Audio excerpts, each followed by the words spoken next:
Mga mulupyo sa Sitio Tungdon, Basak, Lapu-Lapu City, mihangyo ngadto sa mayor nga unta matabangan sila nga mahatagan og access road human kini gipakural sa Homeowners Association. Ani ang report. Pasado alas 9 ganihang buntag, nagpundok kini mga mulupyo sa Sitio Tungdon, Barangay Basak ug nagpaatbang sa gitrabahong kural nga matud nila mao'y ila untang access road. May dala pa silang dakong placard diin nasuwat ang ilang panawagan ngadto sa mayor nga magpatabang sa ilang suliran. Hinuna as lagi pakita lagi pero amo ni ipaabot ni mayor ug unsa iyang katabang namo kay in case og emergency or among naami patay naglisod jud mi og pagawas. Gipasabot ni Elsa Yepes nga iya sa Pakpakan Homeowners Association ang luna ug may mga titulo usab sila niini.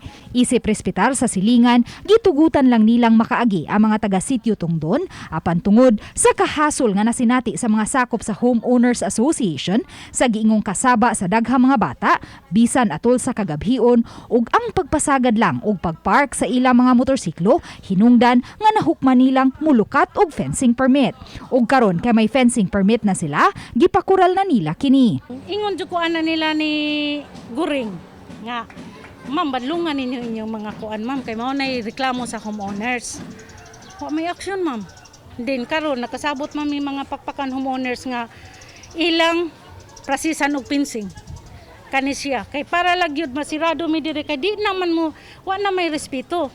Aron pagsiguro nga way mo tisok o kasamok, may mga tanod sa Barangay Basak ang nagbantay sa dapit samtang gitrabaho ang kural. May mga taga BMO usab nga misuway pa paghangyo nila ni Yepes aron mahatagan og temporary access road ang mga taga Sitio Tungdon. Ipabot naman yung mirror inside, ipabot naman ilang side, tapos para siya makahimo.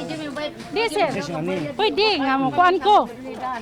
Pwede close lang na if man-negotiate na anha na kumuable. Sa pagkakutlo ning balita, wala pa makuha og habig si Mayor Junard Ahong Chan.